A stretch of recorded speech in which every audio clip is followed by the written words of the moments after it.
पहचान है कि हमारे सदियों से इसी तरह मिलजुल करके लोग रहे। हम लोग मिलकर के त्योहारों पर गले मिलते हैं और हमारे जो त्योहार हैं, अगर हम ईद पर त्योहार पे गले मिलते हैं तो होली पर भी गले मिलते हैं। यही हमारी हिंदुस्तानियत है। हम एक दूसरे के त्योहारों में, एक दूसरे की खुशियों में हम शामिल होते हैं। ये हमारे देश की सबसे बड़ी पहचान है। हमारा देश एक गुलदस्ते की तरह है जिसमें कई रंग के फूल हैं। चाहे धरती पर कितने धर्म, इतनी जाति के लोग एक साथ रहने वाले कहीं नहीं मिलेंगे जो हमारे हिंदुस्तान में रहते हैं। और फिर प्रयागराज में ये शुभ कार्यक्रम है, एक अच्छे कार्यक्रम, एक गले मिलने के कार्यक्रम, एक दूसरे से परिचय और हमारे एक दूसरे के खुशी में शामिल होने का, और वो भी त्रिवेणी में संगम शहर में, प्रयागराज में मैं धन्यवाद देता हूँ। और हमारी हिंदुस्तानियत ही बची है, यही हिंदुस्तानियत में हम सब आगे लेकर के बढ़े। अमन, चैन, खुशी, एक दूसरे में भरोसा, एक दूसरे के लिए हम त्याग, यही हमारी संस्कृति की पहचान है। और हमें भरोसा है कि जिस तरीके से सदियों से हम लोग त्योहार मनाते आए हैं, एक दूसरे से गले मिलते रहे हैं, हम हर त्योहार में एक दूसरे से गले मिल करके हिंदुस्तानियत को और मजबूत बनाएंगे। अगले दिन कल शंकराचार्य जी को हाईकोर्ट से राहत मिलने का आग्रह करके उनको गिरफ्तारी पर रोक दी। मैं धन्यवाद देना चाहता हूँ और ये हमें उम्मीद थी कि कोर्ट से उन्हें न्याय मिलेगा, लेकिन हमें आपको सबको सावधान रहना चाहिए। ये बीजेपी की साजिशें इतनी है कि हर कदम पर वो अपने विरोधी को झूठे मुकदमों में फंसाते हैं। न केवल यहाँ पर हमारे पूज्य शंकराचार्य जी को न्याय मिला है, बल्कि दिल्ली में भी पूर्व मुख्यमंत्री अरविंद जी को भी, उनको भी न्याय मिला है।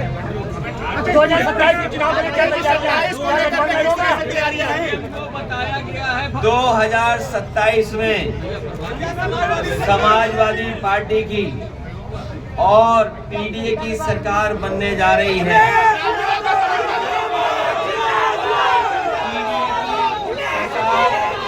पीडीए के लोग मिलकर ये बनाने जा रहे हैं।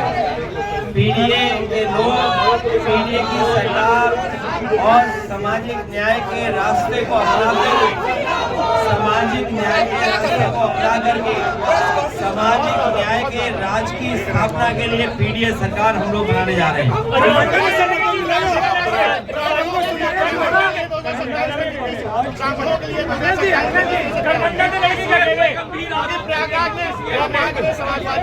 ब्राह्मण जो है एक बड़ी लॉबी प्रयागराज में समाजवादी के लिए काम करती है, उसको लेकर किस तरह से? मैं अपने पत्रकार साथी से कहना चाहता हूँ, बहुत महत्वपूर्ण सवाल उठाया उन्होंने। पूजनीय शंकराचार्य जी के हम लोग साथ हैं और सब लोग उनके साथ आ जाना चाहिए। उनका सम्मान दिलाने के लिए उनके साथ जो जिस तरह का व्यवहार हुआ है, उन्हें पीड़ित किया गया, दुखी किया गया, अपमानित किया गया, उसके साथ हम सब लोग आए। जो पीड़ित, दुखी, अपमानित होगा वो कोई होगा, हम उसके साथ हैं।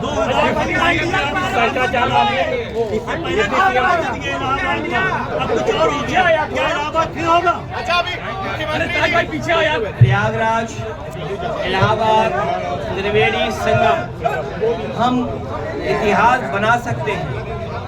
इतिहास बदलता नहीं है, इतिहास नहीं बदलता और ज्योग्राफी नहीं बदलती, ज्योग्राफी नहीं बदलती, इतिहास नहीं बदलता। हम कितना भी नाम बदल लें, लेकिन इलाहाबादी अमरूद रहा है, अभी प्रयागराज अमरूद नहीं बन पाया। विदेश दौरे के बारे में क्या कहेंगे? अखिलेश जी मुख्यमंत्री विदेश दौरे पे थे। हमारी संस्कृति और हमारे यहाँ परंपरा ये है कि हम विदाई के बाद घूमने जाते हैं, विदाई के बाद नहीं घूमने जाते हैं। ये पहली सरकार है, हमारे मुख्यमंत्री हैं जो विदाई से पहले ही घूमने चले गए। और अभी सुनने में आया है कि जेपीएनआईसी की सफाई होना शुरू हो गई है। जयप्रकाश जी, याद कीजिए उनकी संपूर्ण क्रांति, और यही बीजेपी जिस समय इन्हें समाजवादी लोगों के लिए समाजवादी विचारधारा के रूप में अपने आप को जनता के बीच में रखना था, तो जेपी की तस्वीर लगा करके इन्होंने अपना पहला अधिवेशन किया था, जिसमें इनके पहले प्रधानमंत्री अटल बिहारी वाजपेयी जी प्रधानमंत्री जो बने वो अध्यक्ष बने थे। तो जब इन्हें समाजवादी चिंतक बनना था तो जेपी को इस्तेमाल किया, जेपी के नाम को, तस्वीर को। आज जेपी की सफाई हो रही है वहाँ पर जेपीएनआईसी की। ये साबित करता है कि अभी अंदर फिर बाहर और अंदर, उसके बाद ये सरकार जाने वाली है। उत्तर प्रदेश में महंगाई बहुत है, इसके लिए क्या कहेंगे? बीजेपी हटेगी तो महंगाई कम होगी, बीजेपी हटेगी तो रोजगार मिलेगा, बीजेपी हटेगी तो न्याय मिलेगा, न्याय के साथ साथ रोजगार मिलेगा। समाजवादी पार्टी ने तय किया है कि हर डिस्ट्रिक्ट का एक मैनिफेस्टो बनाने का काम करेंगे।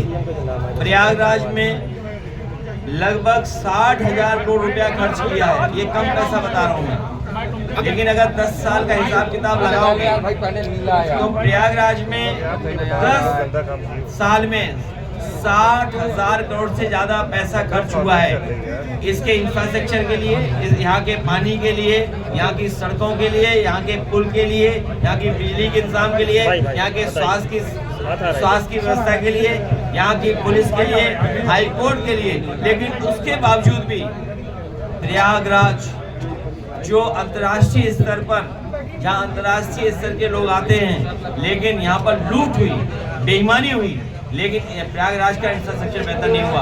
समाजवादी सरकार बनेगी तो प्रयागराज को आधुनिक शहर कैसे बनाएं, यहाँ की जन समस्याओं समाधान कैसे करें।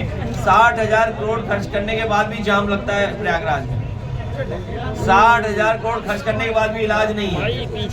गंगा अभी भी गंदी बह रही है। अभी जब हवाई जहाज घूमा हमारा तो यमुना में सीधा नाला जा रहा है गंदा।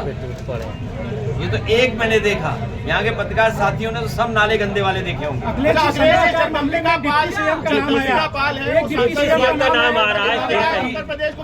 डिप्टी सीएम, यही तो देखिए क्या हाल है, एक पूरब जा रहा है, एक पश्चिम जा रहा है, और एक जापान जा रहा है, एक जर्मनी जा रहा है, और दोनों इंजन टकरा रहे हैं। डिप्टी सीएम को हटा रहे हैं, डिप्टी सीएम के खिलाफ साजिश कर रहे हैं, और जापान गए लेकिन क्योटो नहीं देखा। प्रधान सांसद जी के लोकसभा क्षेत्र में क्योटो नहीं देखा उन्होंने। अब जापान गए थे तो क्योटो दिखाते, क्योटो नहीं देखा, क्योंकि उन्हें जो झगड़ा यहाँ लगा हुआ है वो जापान में भी दिखाई दे रहा है। और हमारे डिप्टी सीएम तो गए नहीं, सबसे प्रेस्टीजियस गाड़ी है मर्सिडीज, उसका म्यूजियम भी देखने नहीं गए। साइकिल हाईवे देखा थे, और म्यूजियम इसलिए देखने नहीं गए, किसी ने बता दिया उन्हें अगर म्यूजियम में जाओगे तो गाड़ी तो देख सकते हो लेकिन उसकी सीट पे नहीं बैठ सकते। चलिए 2 तारीख का वक्त है, इसलिए मैं पत्रकार साथियों को बेहद धन्यवाद देता हूँ।